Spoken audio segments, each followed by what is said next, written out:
Bitcoin isn't surviving by hype, it's surviving by design. What Jerry Brito makes clear is that Bitcoin's strength comes from its decentralized architecture, not from any single company, government, or spokesperson. No CEO, no shutdown switch, no permission required.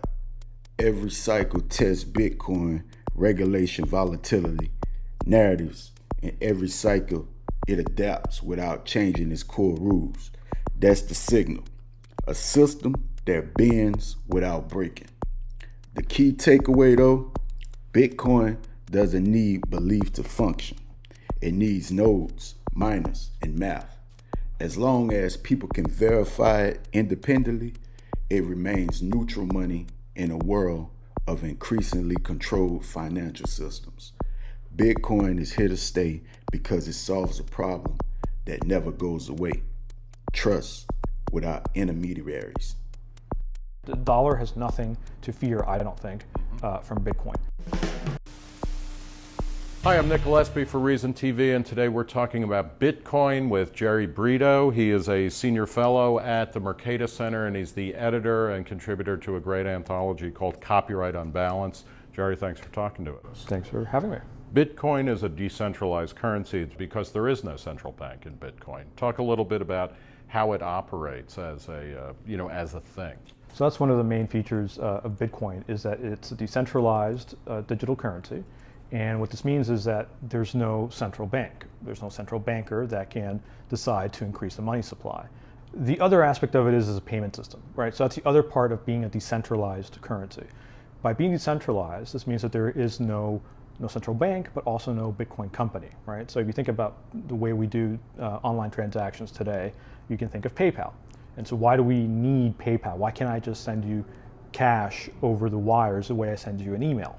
Well, the reason is that you need somebody to keep a ledger that has all of our balances. And if I'm going to send you some money, it deducts it, the company, PayPal, it's a trusted third party, deducts the amount from my account and adds it to yours. If we didn't have a trusted third party until now, I could basically spend money twice. I could send you an amount, and because it's digital, I can make a copy of that cash and send it to somebody else a second time.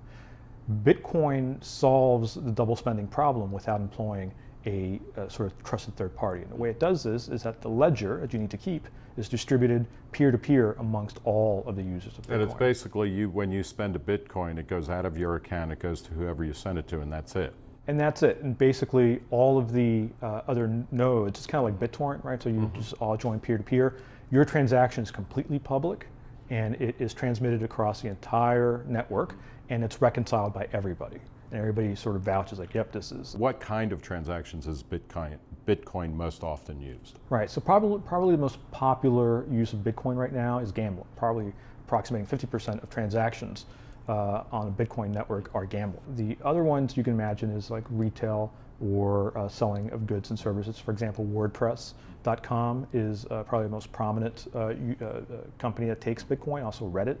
So you have those goods and services. And then you have drugs and other illicit goods that are being sold in sort of encrypted, hidden sites. Is it a sign that the kind of the global financial or monetary system is falling apart and we're desperate for anything? Or is it actually a sign that things are really innovative and that we are moving into a new stage of kind of, we're supposedly past the nation state. Are we actually past the nation state currency system, which would be even more radical? So I think it's a little bit of both. I think that especially after the events in Cyprus, this sort of capture, it's this idea that you have this currency that could be traded online, so it's a bit more portable than gold, that can't be inflated, sort of captured a lot, the mind of a lot of people. And so this became a news hook that the media could use to report about Bitcoin, and so this is, I think, why it's gotten so much attention. So I think a lot of it is fear of either hyperinflation or sort of asset controls, or basically seizure. That's a big part. Because that was, in a lot of ways, that was the issue in Cyprus, right? That a creditor organization was going to say, you know what, we're just taking 10 or whatever percent off the top of everybody's bank account. You're just taking a haircut, right? And here in the U.S., probably the fear would be hyperinflation. Right. What will have to happen, or can Bitcoin become a kind of mainstream currency or payment system? And if so, what has to happen for that to occur? Okay, so again, those are two separate questions. Can it become a mainstream currency? I don't think so, right? So it's never going to be in true competition with the dollar, right? The dollar has nothing to fear, I don't think, from Bitcoin. Can it become a more mainstream payment processor? Absolutely.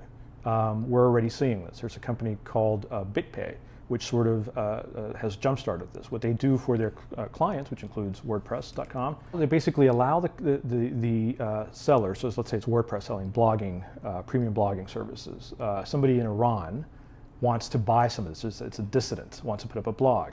They don't have access to Visa, MasterCard, they don't have dollars, right? So how do they go to WordPress, they say they choose an option after they've filled up their cart, and it's $30, whatever it is. They choose an option to pay with Bitcoin. At that point, they're taken to BitPay. They pay with Bitcoins, and BitPay deposits dollars into WordPress's account. So WordPress never touches any Bitcoins. And it is much cheaper for everybody involved than PayPal, Visa, and now all parts of the world that don't have access to those payment processors do. Well, we'll leave it there. We have been talking with Jerry Brito. He's a senior fellow at the Mercatus Center, and he's also the editor of Copyright Unbalanced, an absolute must-read anthology about copyright and intellectual property laws. Jerry, thanks for talking to us. Thanks for having me.